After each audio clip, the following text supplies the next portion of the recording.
as you know, trauma is kind of my wheelhouse, kind of the thing that I work with every day. And so you have graciously uh, become the interviewer today, going to pepper me with Yeah, questions, put me in a crazy position where yeah, a gotcha question that I'm just going to be totally bewildered by. gotcha. Yeah, yeah. What's your favorite trauma?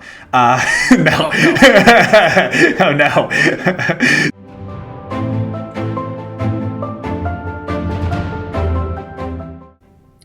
Welcome everyone to the Lion Counseling Podcast. I'm Mark Odland, founder of Lion Counseling and certified EMDR therapist.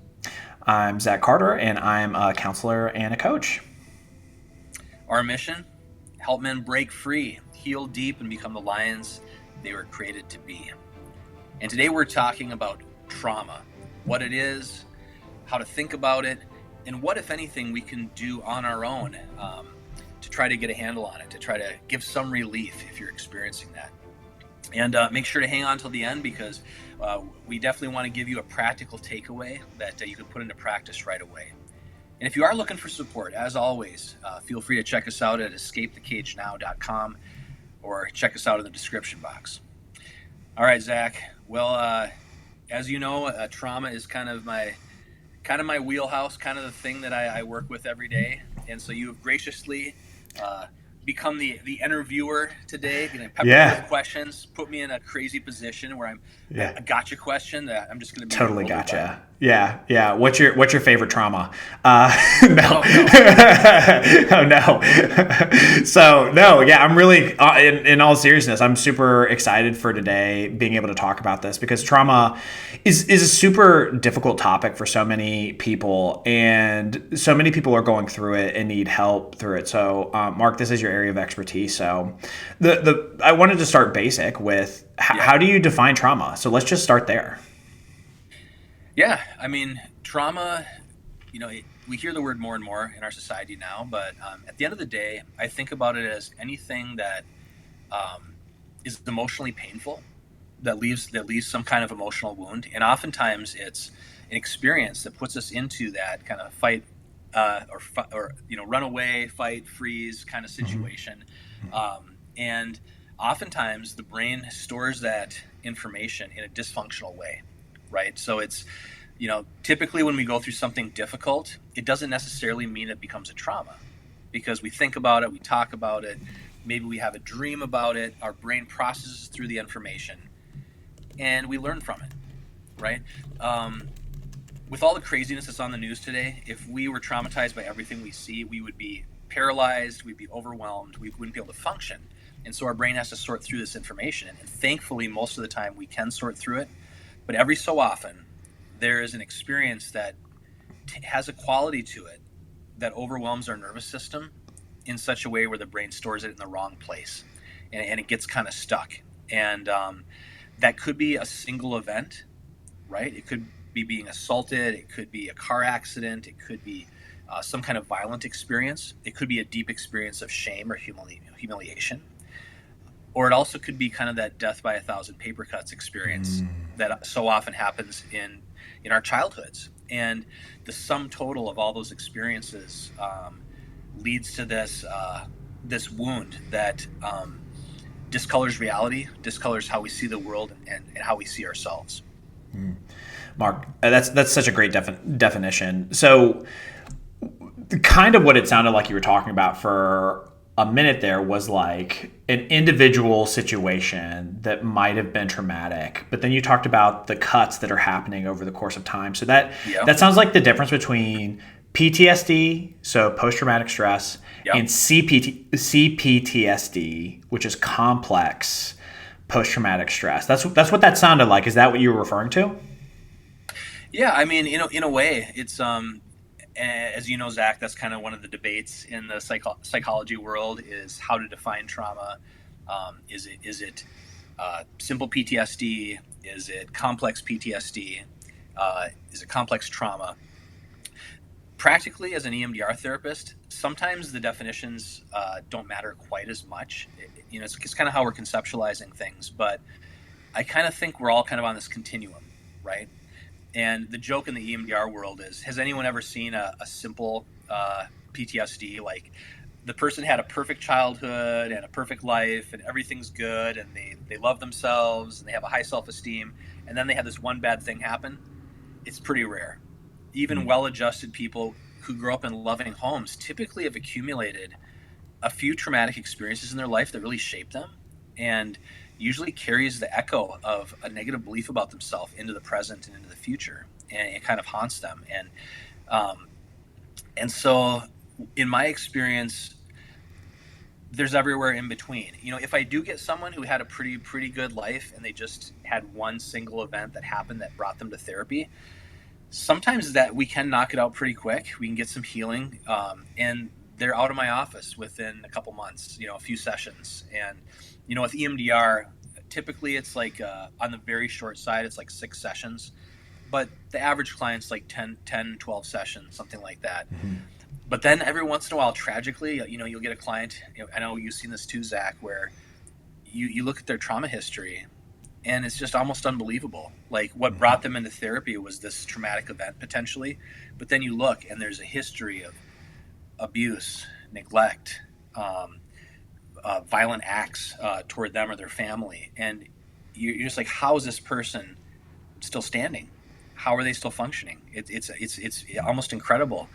And what can be difficult is if there's been experiences of neglect, difficulty attaching to the caregivers that were so foundational in those early years. Um, Trauma might look different. They might not be able to point to this one car accident or this one assault. They might just be like, my whole life, I felt like a piece of garbage. Mm. Um, my dad was abusive. My mom had like never hugged me, and it's just like no wonder their nervous system is just all jacked up, right? And so in those cases, we still can do EMDR therapy or another validated trauma therapy to help the person. But sometimes it takes longer. Sometimes it's more Mm. complicated, and it's hard. It's hard all the way around. But there is hope, and that's what keeps us going as therapists, is we see that hope. Yeah, well, and I've had a few clients that have been like that, where it's just a, you just can't believe what some people go through, and it's just was just nonstop, and it felt like part of the thing that helped with the healing, even if it was slow going, was the like relationships. Like, it Right. seems like healthy relationships. So it's like therapy is great, but it's also like a thing that could seem to me that could really help is also healthy relationships, whether it's with the counselor, with like friends, spouses, kids, that also can provide some healing. For sure. Yeah, that's so important. And that's why, I mean, even though, on one hand, therapy is becoming more and more accepted, and counseling, there's less stigma attached to it. But then, ironically, with a lot of the guys that we work with, there's still like this healthy skepticism of like what therapists do and what their approach is, and so Yeah, and there it's all should be. valid.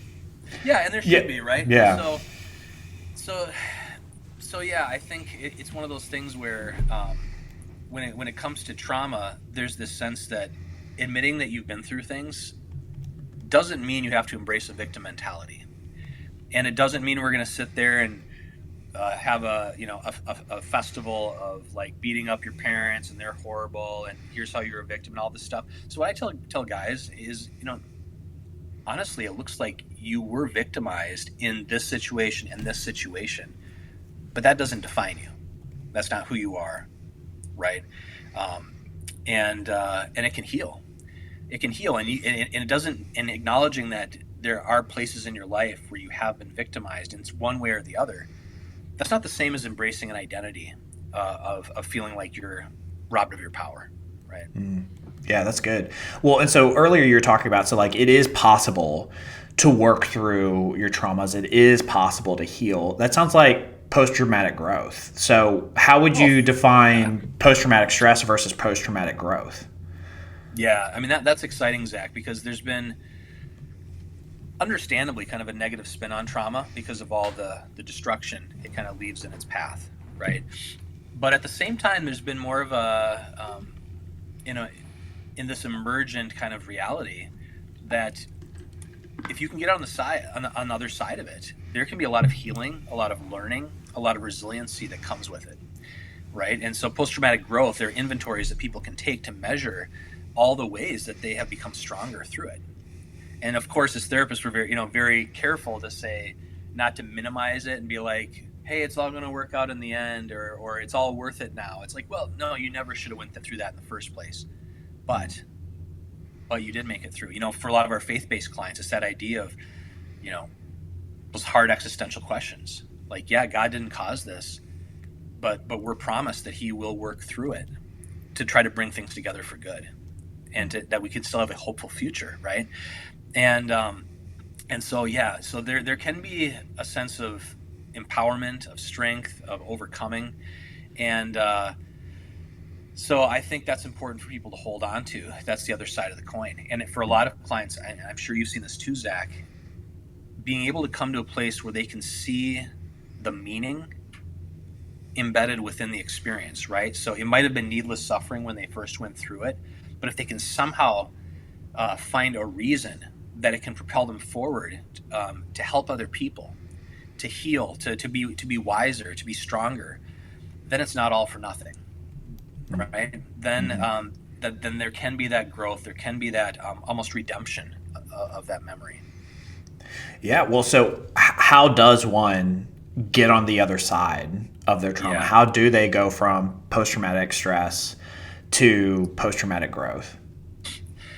Yeah, I mean, sadly, it takes a lot of people reaching a crisis, um, and for a lot of the guys that we work, a lot of the guys that we work with, it sneaks up on them, right? Because as a kid who goes through hard things, there becomes a very normal belief that goes with that of some version of I'm not good enough or I'm bad, and so a lot of our clients, they try to work themselves out of that lie, right? That lie is haunting them, and so they throw themselves into performance and accomplishment and success. And that operating system works so well that we never think to question it. And we never realize that it's actually like an operating system formed in childhood. And back to resiliency, that's incredibly resourceful uh, and powerful for a kid to be able to do that. Kids are amazing how resourceful they are. But then what happens is the song and dance people have to do to avoid thinking about the trauma, to Mm-hmm. avoid thinking about the negative beliefs, to avoid thinking about their insecurities. They have to do so much to avoid those things that it messes other parts of their life up. And if we don't feel what we need to feel, face what we need to face, and I know this is your realm of expertise, Zach, with addictions and compulsive behaviors, it comes out sideways. Like we want to make the pain go away. We kind of feel the trauma, the memory, kind of like lurking in the side on the sidelines, and a part of our brain becomes very good at saying, "Nope, I'm not going to touch that with a 10-foot pole. I'm going to drink. I'm going to scroll. I'm going to do this other thing instead of facing the trauma." Right? So what do you do with it? I think first of all, it's recognizing that it doesn't make you weak if you've been through some stuff, because you're human. That's the bottom line. You're human. Being honest about how am I coping with this, right? Am I really dealing with this? Have I really faced this? Have I really gotten the support that I need? Have I really maximized the things that I can do at home, even before I start to see a counselor or a therapist, to try to assess, like, honestly, do I have the ability to face this? Do I have the ability to cope with this? Can I manage my emotions effectively? Right. And so there are self help techniques that people can do to kind of understand their trauma and to recognize it for what it is, and to kind of assess, are there ways that I can work through this? And that becomes a little bit of a tipping point, because if someone tries to work through those things and they're like, yeah, it kind of helped, it gave me more insight, but I'm not on the other side of this. Well, that's what we're here for, right? Um, that's why we're here to help. Um, and for others, it might be like, oh, well, the trauma wasn't severe enough where maybe I feel like I'm stuck because of it. I just needed to face it and kind of do a couple things to kind of work through it, right? So obviously, my bread and butter is EMDR therapy, research proven, validated therapy, been around for 30 plus years, helps people heal from PTSD, from big traumas, from small traumas, everything in between, right? In a way where the healing is deep and lasting. And the saddest thing I hear is when this comes up a lot with veterans, where they're like, "Yeah, I've been through the VA, I've been through the system, and they just told me um, that you never really can heal from PTSD. You just kind of have to learn to live with it." Mm-hmm. And in that moment, that was actually helpful for them because there was some kind of acceptance or like acknowledgement of their issues. But I'm just thinking, man, that's not true.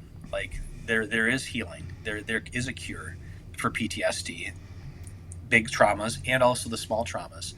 And our brains just need to reprocess it.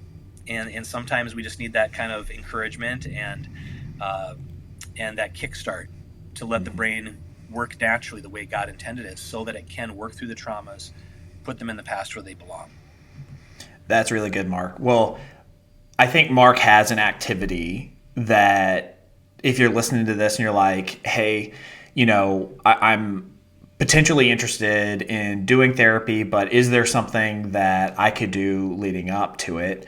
Mark has something prepped for you. But before we go there, if you're listening to this now, you haven't already, click that subscribe button, the like button, and leave a comment below around maybe a topic that you would be interested in hearing us discuss. We've got a lot of stuff that is upcoming that we're really excited that we've talked about, but we really want to hear what you guys want to hear about, what you guys want to discuss, what want us to discuss. So just let us know in the comments below. We'd love to hear it. So, Mark, what Yeah. kind of thing? Where can someone start that might be an easier activity? With trauma, digging into past hurts is never easy, but where's an easier place to start to kind of help to start working through some of the stuff that's happened in the past that we're struggling with? Yeah.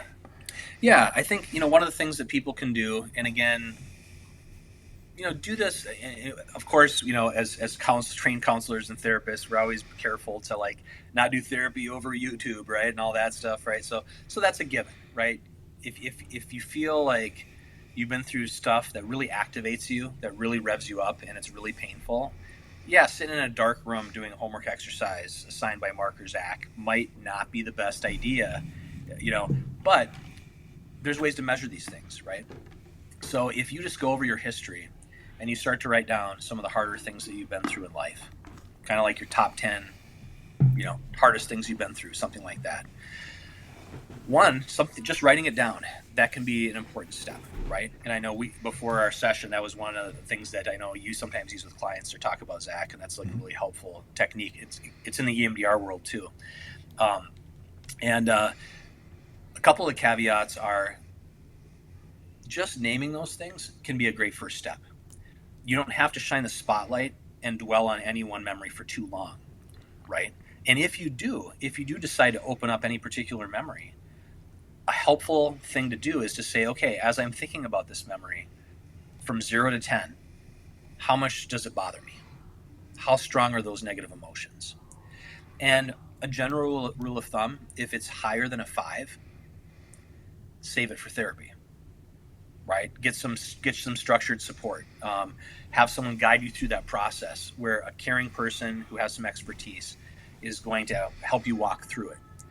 If it's like, less a 5 or less, maybe that might be manageable. It means your nervous system is still able to regulate itself. You're able to keep your thinking brain online and filter those emotions through it. And then things like journaling, right? Things like talking to a friend, going on a walk with your wife. Those things can get the ball rolling. It can be helpful. I think one other kind of outside the box practical idea, and some of these come from a book I'd highly recommend called Getting Past Your Past by Dr. Francine Shapiro. And she's deceased now, but she was the inventor of EMDR. And she kind of like took all these EMDR ideas and distilled it down into a self-help format to help people understand what they can do now, and also why they probably need some EMDR at some point, which most of us do. Um, but a couple of the kind of cool ideas that are interesting and seem too good to be true, but they actually kind of work. is to remember that we have some power over how we think, over how we experience a memory. And that when we tinker with our memories, we can actually reshape them, right? So simple interventions like Zach, say someone's thinking that there's this image that's stuck in their head. It's really bothering them, right? They had a bad experience at work and they can't get it out of their mind. Well, if it's a disturbing voice, if it's the voice of like the coworker, embarrassing them or something, one of the interventions in this book is to change their voice to a cartoon voice, like It's like Daffy Daffy Duck, Duck. or yeah, Nice. or Bugs Bunny, or SpongeBob. I don't know what's the reference these days, but um, and then if you do that a few times, it's so ridiculous and silly that like they're not really that's not really their voice, but somehow you can't help but laugh and smile, and it takes the edge off. And then the funny thing that happens is sometimes it sticks a little bit. So then like the next day you're like, oh, I was thinking that thing at work, dude, that's so dumb. Like I actually see Daffy Duck in the memory with me now, and that's ridiculous, but I don't feel as bad, right? I love that so much. That's so Yeah, yeah. good. So that's one small one. Another small one is, say it's not a sound, it's not a voice, it's like we talked about the image too, but another one specifically for the image would be, again, using the power of our mind. You take the image, you kind of pull it out of the memory, and for any of you who have painted your own, painted rooms in your house, it's like you crack open that fresh paint can and pull off the lid, and at the top there's like this film of the new paint, right? And so the exercise is, imagine the image just kind of floating there on top of the paint, and then you take your stir stick and then stir it up and watch it disappear, right? Does it really heal the trauma? Probably not. Does it take the edge off the emotional intensity? Sometimes it does. And there are lots of versions and variations of those kinds of exercises, but the bottom line is we have powerful minds. Our memories are important, and they help define us and shape us, but they're not the same as us, right? It's just a memory, right? And we actually have some power over it. So that's a couple crazy ones for you, Zach. That's so good. I love it. I highly recommend out there, if you're like, that sounds kind of crazy. Sure, it sounds crazy. Like, try it. Like, what is it? Might as well try it and just see what happens, right? Yeah. So good, man. Well, thanks for laying this out, for defining trauma, for walking through the elements of it for us today.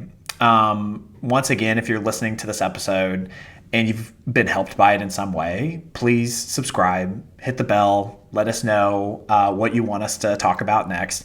And as always, if you're looking for help, reach out to us at escapethecagenow.com or in the link in the description box below. Thanks again, Mark. Really great talking with you today. Yeah.